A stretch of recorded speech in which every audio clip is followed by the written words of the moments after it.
A Fórmula 1 está de volta ao ensolarado estado da Flórida e bem-vindo a Miami para um dos grandes prêmios mais vibrantes e repletos de estrelas. É também um fim de semana de sprint, o segundo do ano, e Oscar Piastri chega como o primeiro australiano em 15 anos a liderar o Campeonato Mundial de Fórmula 1, com 3 vitórias até agora. Há muito para refletir e muito pelo que ansiar aqui no Hard Rock Stadium. Boas-vindas ao aquecimento do fim de semana diretamente do pit lane, ao lado de Lawrence Barrett, e uma calorosa recepção de volta à Fan TV para Ruth Buscombe. Pessoal, estamos em Miami. E esta corrida oferece algo especial, não é, Lawrence? Miami é uma cidade vibrante. E embora estejamos um pouco longe de Miami Beach e South Beach, os promotores fizeram um trabalho incrível trazendo a festa para Miami Gardens. O Hard Rock Stadium cria um cenário espetacular, com uma verdadeira atmosfera de celebração para os fãs. O paddock aqui é tão único que é quase inacreditável estar no meio do Hard Rock Stadium, que frequentemente cedia outros eventos esportivos incríveis.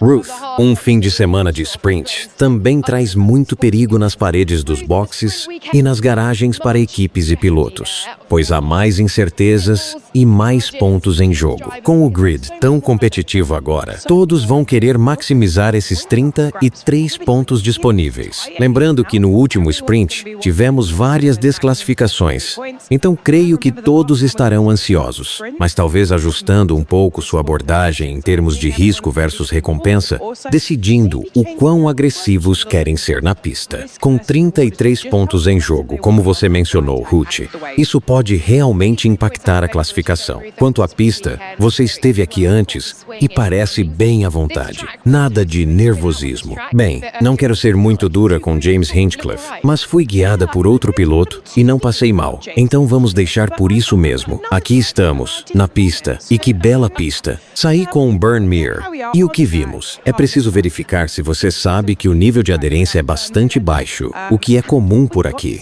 Na verdade, o traçado parece muito semelhante ao do ano passado. Ainda temos aquela chicane nas curvas 2 e 3, que causou o incidente em 2020 e 2 entre Ocon e Magnussen. Temos também a seção mais complicada, para mim, que é aquela curva meio cega, nas curvas 13 e 14, onde Max Verstappen e James Hinchcliffe acertaram aquele poste no último ano. Foi um momento decisivo da corrida de Fórmula 1. Eu não sabia que James Hinchcliffe também havia acertado aquele poste. Ele vai negar, mas eu vi um bolardo. Depois não vi mais o bolardo, e então passei mal. Coisas assim acontecem.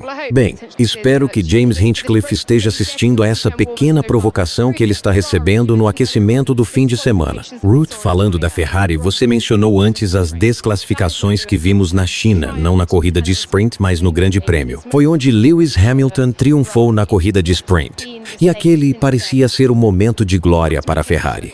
Desde então, não foi a mesma coisa para eles. Eles precisaram fazer alterações no carro após a dupla desclassificação devido ao desgaste excessivo do assoalho. Claro, para manter o carro leve, isso trouxe mudanças. Pode nos contar sobre as alterações que eles fizeram e o impacto delas, além de como o peso afeta os pilotos. O peso extra não afeta diretamente o estilo de pilotagem, mas torna o carro mais lento no geral. Então não deve ter um grande impacto. O que sabemos sobre Lewis Hamilton é que ele é excepcional na frenagem e na sensibilidade com o carro. Para sentir o carro, ele precisa manter Lu em uma configuração mais baixa. Para evitar outra desclassificação, eles aumentaram a altura do carro e desde então vimos uma leve queda no desempenho. Se o superpoder de Hamilton é voar, é como se tivéssemos cortado suas asas. E não o vimos repetir aquele desempenho desde que a altura do carro foi ajustada. Neste fim de semana de corrida, com o formato de sprint, talvez isso ajude um pouco durante a sprint,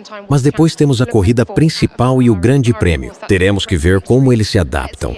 E, como você disse, eles não querem correr o risco de mais desclassificações. Bem, não foi o início brilhante que o heptacampeão mundial esperava com a Ferrari, apesar da vitória na corrida de sprint. Vamos ouvir agora de Lewis Hamilton. As últimas corridas têm sido um pouco frustrantes para você, mas vimos momentos em que você e o carro foram realmente competitivos. O que está te impedindo de repetir aquelas performances, aquelas voltas rápidas? Muitas coisas diferentes. Não há algo em particular. Há algo sobre o qual possamos falar aqui, já que voltamos para a fábrica? Bem, quando entrei na Mercedes, os primeiros 6 meses foram difíceis para me acostumar a trabalhar com novas pessoas. Os engenheiros com quem estamos trabalhando agora estão habituados a preparar um carro para um piloto diferente, com um estilo de pilotagem diferente. Eu também estou acostumado a pilotar um carro com um estilo diferente. Então é uma combinação de várias coisas. Você consegue pilotar este carro instintivamente ou precisa pensar conscientemente enquanto está na pista? Eu diria que, para qualquer piloto, é sempre uma mistura dos dois. Mas, definitivamente, estou trabalhando duro para me adaptar a este carro.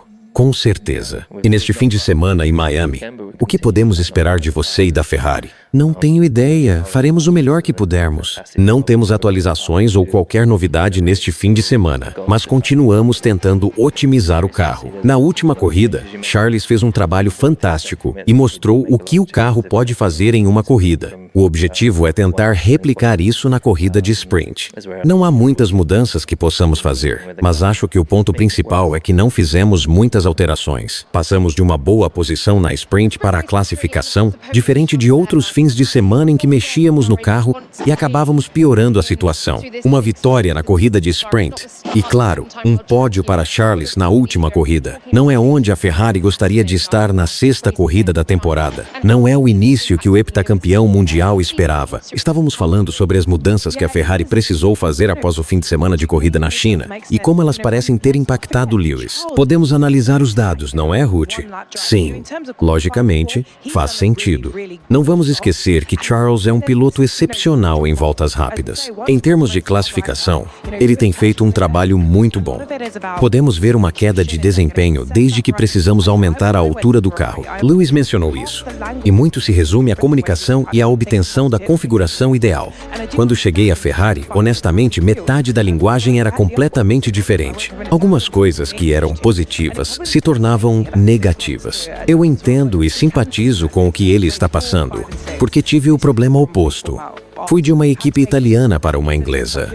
E provavelmente levei cerca de 6 meses para me adaptar também.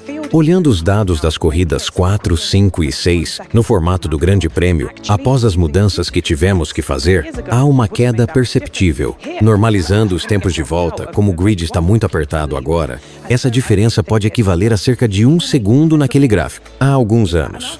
Perder 2 ou 3 décimos não faria tanta diferença. Mas agora, isso pode significar ser eliminado no Q1 ou Q2. Acho que ele fará ganhos incrementais. Mas se isso será suficiente, teremos que ver.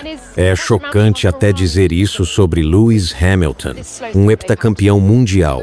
Mas o tempo dele está se esgotando, não é, Lawrence? Não acho que o tempo esteja se esgotando. Ainda temos 18 corridas este ano. Ele precisou de 6 meses para se estabelecer na Mercedes. E vimos outros pilotos no grid precisando de mais tempo. Carlos, por exemplo, precisou de um período para se adaptar a Williams. Deixa o seu like e se inscreve no canal. Não esqueça de deixar seu comentário. Conta pra gente.